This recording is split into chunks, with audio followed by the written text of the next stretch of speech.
Okay, guys, I'm here with a very famous and pleasing model for this tonight's pageant, the one and only. Please do the honor to introduce yourself. Hello guys, I'm Jiro Del Rosario, 27 years to... Okay, gusto kang makilala ng ating mga viewers. So, can you tell us a joke or a funny story about yourself? Okay, sige. Nakakatawang story sa akin. Siguro nung elementary ako kasi sobrang mahiyain ko and tain-tain na ako kasi yung kinain ko sobrang dami. So, pinigilan kong tumain hanggang sa makauwi ako ng bahay and inabot ako nung nasa sasakyan na. Kasi nahiya ako tumain sa school yan. So, ayun yung mga nakakahiya na nangyari sa akin. That's it. Talaga napatawa mo mga viewers. Okay. So, what's your favorite hobby or interest and why? Favorite kong hobby and interest. Bale, I'm into fitness kasi. Fitness coach ako and business owner ng may gym business po ako. So, ang hobby ko, everyday lifestyle ko talaga, mag-workout and mag-training para mas mapalakas yung katawan ko and mas lalo maging healthy living.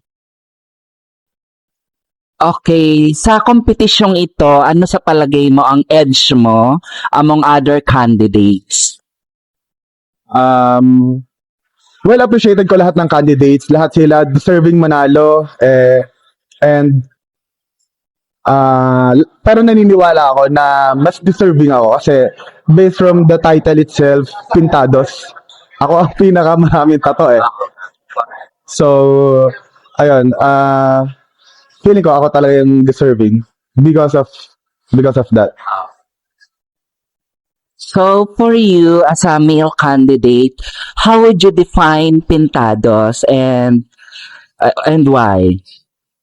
Okay, Pintados, terminology ito. No, unang panahon pa nila Lapu-Lapu, Magellan, kapag Pintados ka, ibig sabihin bordado ka, ganyan. Meron ka mataas na antas sa pamumuhay. Ikaw yung may mga maraming digmaan na naipapanalo, ayun yung mga napag-aralan ko, kagaya nila Lapu-Lapu, bordado sila.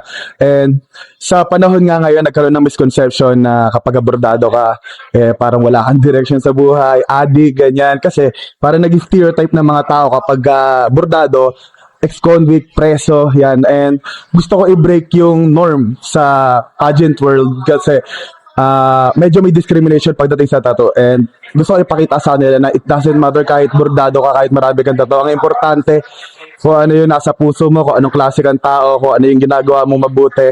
Kaya para sa akin, hindi yung downside na bordado ka.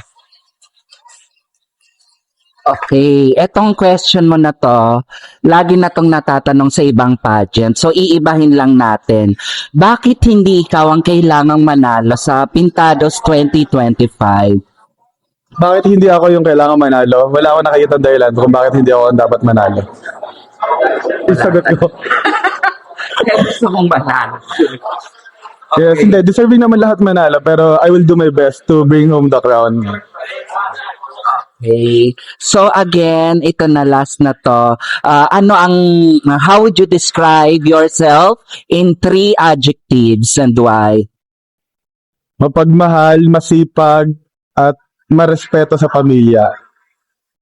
At bakit masabi? Kasi, ayun yung sumasalamin sa akin. Kasi sa araw-araw na ginagawa ko, palagi ko iniisip yung mga tao na sa paligid ko. Although hindi ako perfectong tao, may mga pagkakamali ako. Pero, kung bibigyan ako ng option, mas pipiliin ko pa rin maging mabuti. So, yun po. Okay, please invite the viewers to follow your journey here in this pageant. So yun guys, again, I'm Jiro Del Rosario from General Trias, one of the candidates here in Pintados 2025. And I'm inviting you to support me in every social media platforms that I have. Yes. Ang sabi nila sa akin this coming October, pero wala pang exact date and exact venue. So, ipopost ko naman po sa online, sa Facebook. Para updated sila, please tell the viewers about your social media. You can follow me guys in every social media I have.